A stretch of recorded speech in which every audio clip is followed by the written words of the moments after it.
Hello to all of you. I have an important task to do today. I am known to have said, a few months ago, the following. 4 subscribers, and then 8, and then 16, and 32. I don't believe I'm ever going to get to 32. And now, I have 37 subscribers. So I know that very soon, I'm going to have people telling me that I'm a liar.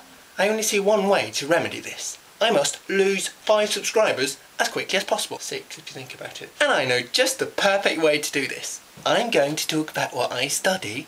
I'm going to talk about maths. In particular, I would like to talk to you about complex numbers. The reason being that hopefully then in a few weeks or sometime in the future, I will be able to explain that post I have on my wall. First, we need to make sure that we all understand the concept of a square root. If a is the square root of b, then b squared equals a. That's how a square root works. So, for example, the square root of 9 is 3 because 3 squared equals 9. The square root of 16 is 4 because 4 squared equals 16. And the square root of 5 is approximately 2.24 because my calculator says so. Notice that at first it doesn't make sense to talk about the square root of a negative number because any number you multiply by itself is going to give you a positive number. At first you might think, well, isn't minus 1 just the square root of minus 1? But no, because minus 1 times itself is going to give you 1 and not minus 1. Try and think of a number that when you multiply it by itself, it gives you minus 1 or minus 9 or anything, any negative number. Stuck? That's normal. But that doesn't stop a mathematician. We simply define a new number called I to be the square root of minus 1. And no, that's not cheating. This number I isn't any number that you've seen before. It's not minus 1, it's not 0, it's not what we normally picture as a number. In fact, the reason it's called I is because people who first saw it or discovered it or invented it or whatever you want to call it were so shocked by it that they didn't actually believe it existed and therefore called it I for imaginary. This number turns out to be extremely useful because now we can work out things such as the square root of minus 9, which is simply 3i. Why? Because 3i squared is equal to 3i times 3i, which is 3 times I, which is 9 times I squared, which is 9 times minus 1, which is minus 9. Now that we have the numbers we normally know, the real numbers and the imaginary numbers, the normal thing to do is simply to unite the two and see if we can, say, add them together. From this, we get the concept of a complex number, which is a number that has 2 parts. A real part and an imaginary part. So, for example, these 3 numbers would all be complex numbers. This one has real part 3 and imaginary part 1, 1i, and so on with the others. It's quite easy to see how we could also then start adding these numbers together. For example, if you have this complex number and you'd like to add this complex number, all you do is you look at the real parts, as we call them, and you add those together, and then you look at the complex parts and you add those together, meaning that our final result is 7 minus I. So we can add and subtract complex numbers. Where it gets a little more tricky is when you want to start multiplying them. Let's have a look at it. So what if you want to multiply, say, this complex number by 4?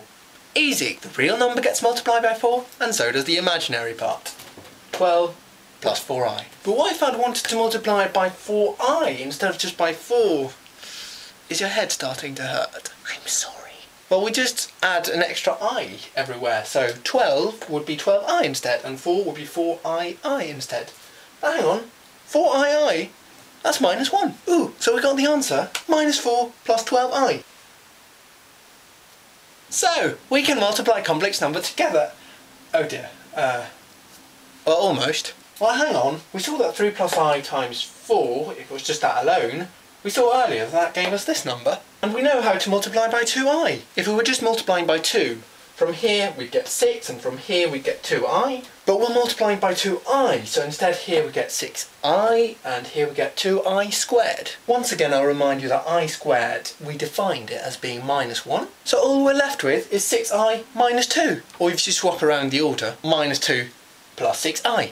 Surely all that's left to do then, if we want to find out what 3 plus I multiplied by 4 plus 2i is, we just have to work out 3 plus I times 4, then 3 plus I times 2i, and then we add the two together. 10 plus 10i. So we can multiply complex numbers together! What's even better is that If we can multiply them together like this, if these two together give that, then 10 plus 10i divided by 4 plus 2i is going to give us 3 plus I, because we just worked out that these two multiplied together are going to give us 10 plus 10i. We can divide as well. Am I really the only one getting excited about this? That's all I really want you to take away from this video. There are things called complex numbers, and you can multiply them together, add them, subtract them, divide them as you like. Now, for the final few minutes of the video, I'd like to address an issue that I often hear people complaining about when they're introduced to complex numbers. It's not real. They're saying that this number doesn't exist. And that's where I have to disagree.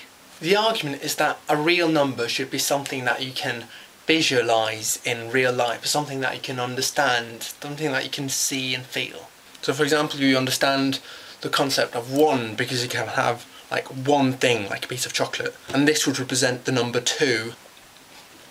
Now here I'm demonstrating 0, and this is 10, and any whole number like that is something that you can count up to. But there are a lot of numbers that we can't really picture in our heads or see anywhere in real life. Like, what about a half? 1, a half. Okay, 3/77. You take a cake, you cut it into 77 pieces, and you take 3 of them. Okay, the square root of 2. If you have a right angle triangle whose sides both have length 1, then the hypotenuse is going to have side square root 2. The fourth root of 27.3. The side length of a 4-dimensional cube with volume 27. Minus 4,003,046.7 recurring plus the 13th root of pi. Okay, I see your point. So, the last number I mentioned, even though we may never be able to visualise it, we still see it as a real number because we understand its properties. We understand what happens when we add something to it, or when we square it, or we can work these things out. And that's what defines a number. Its properties. It's not about whether we can intuitively feel what it is. It's whether we can work with it. And with our good friend I, we have a rule for working with it. When we square it, we get -1. It may not be a tangible thing in real life, but so many other numbers aren't either. The point I'm trying to make is a serious one. Don't be a number racist. Just because a number is imaginary, it doesn't mean it's not real. That ends my introduction on complex numbers. I am looking forward to seeing how many subscribers I just lost there. Until next time.